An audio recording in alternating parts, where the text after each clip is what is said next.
Thanks very much for that introduction, Dirk.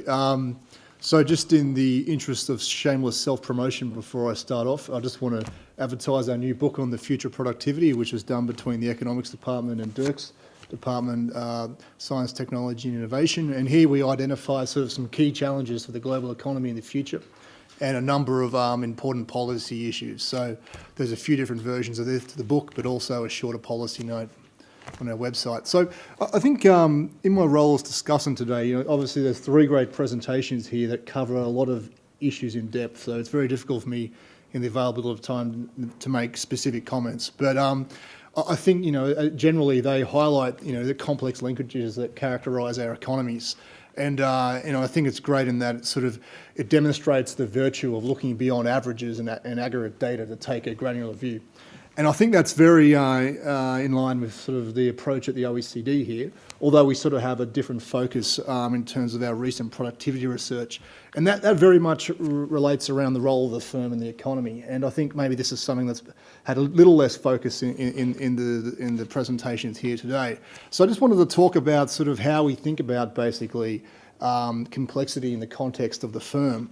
And then secondly, sort of talk about what this all means for policy. So when you look at basically productivity within narrowly defined sectors, a key stylised fact is you see widespread heterogeneity. So Chad Syverson at the University of Chicago has a classic paper where he looks at something like 5-digit industries, which are things like ready-mix concrete. These are essentially the same good. And he shows that, if you take the firm at the 90th percentile of the productivity distribution, they're twice as productive as the firm at the 10th percentile.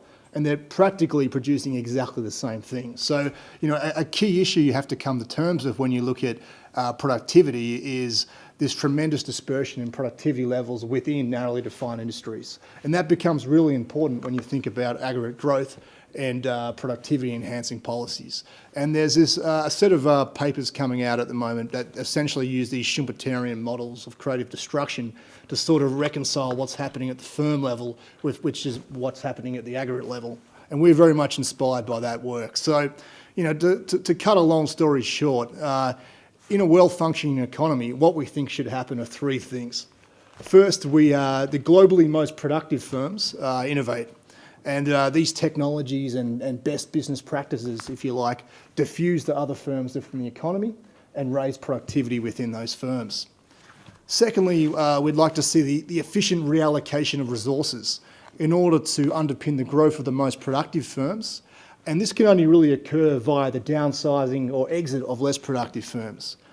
And then finally, and crucially for policy, you can't have the first factor without the second factor. So efficient reallocation in an economy is essential to basically increase the returns to experimentation, innovation and adoption.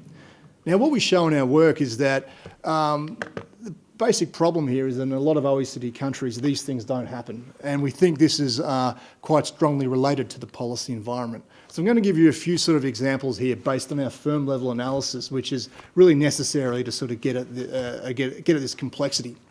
So the first one is a phenomenon that we call the breakdown of the diffusion machine. So basically what we have here is use harmonised firm level data for a number of countries, and we identify, for instance, the globally most productive firms in each sector. These are the frontier firms here. And what we do is we plot their productivity performance over the 2000s. We then compare that to all other firms in the economy, so the dark blue line, and then the non-frontier firms in a sense. And what we see is a pattern where the globally most productive firms' productivity has really pulled away from other firms in the economy. And this is particularly the case in the services sector. So essentially what's happening here is that the ideas and technologies of the globally advanced economies aren't trickling down. And in a sense, this is a key feature of the slowdown in aggregate productivity that we've seen since the early 2000s.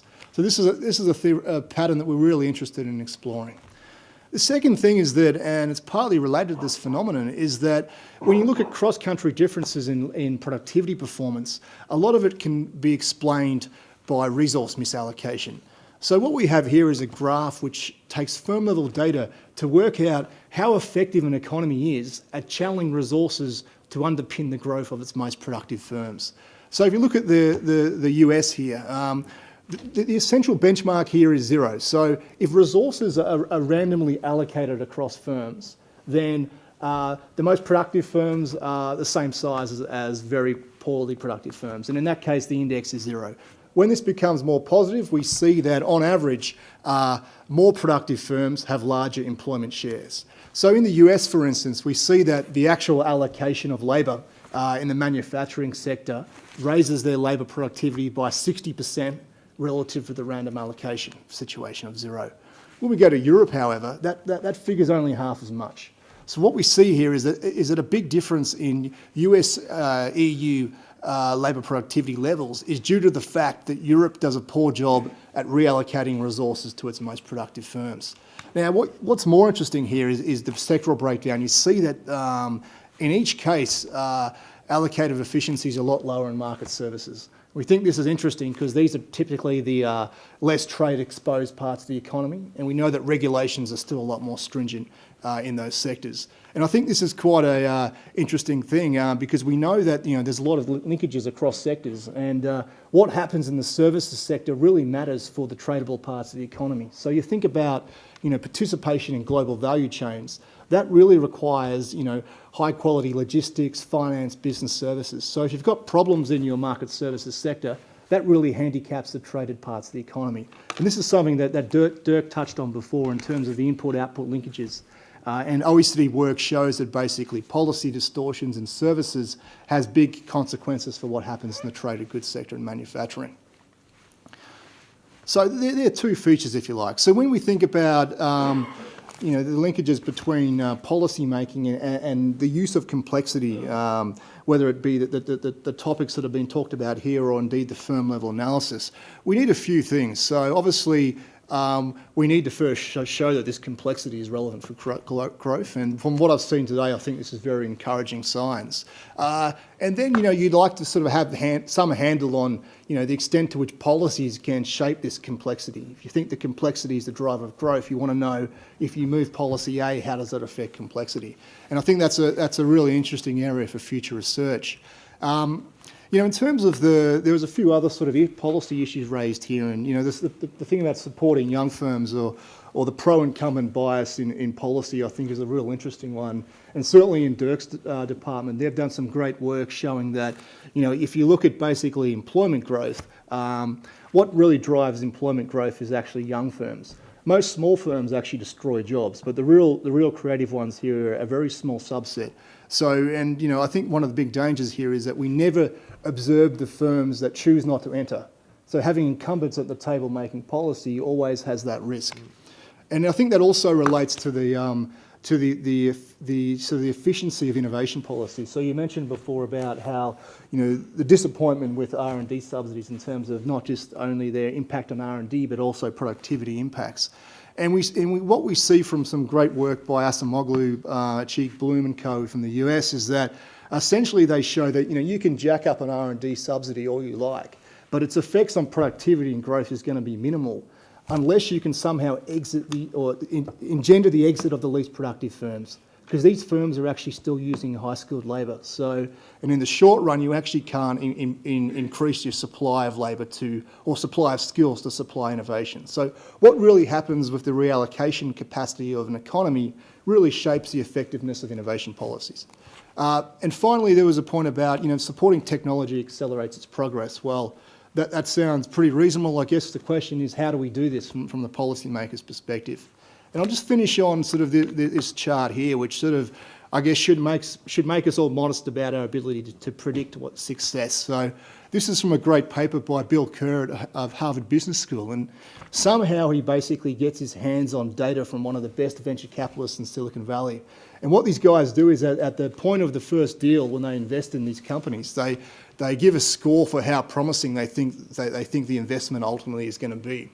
And what they then do is, after they have all the deals and they can observe how successful they've been. And so what Bill does here is he essentially plots the distribution of the a priori scores for the successful deals against the ones that gave mediocre returns, against the ones that ultimately failed. And what we see here is that there's very little difference in the a priori score in terms of the distribution of the three different groups based on success. So that, you know, in a sense, that suggests that, you know, even the best venture capitalists in Silicon Valley really can't predict beforehand what's going to happen. So, and Bill basically calls this paper as a result innovation by experimentation. So, you know, firms need to enter, they need to really sort of work out what's going to work for them.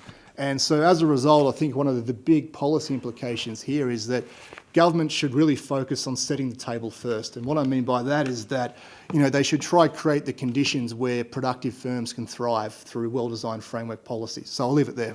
Thanks. Nicopolis, but please thank our panelists.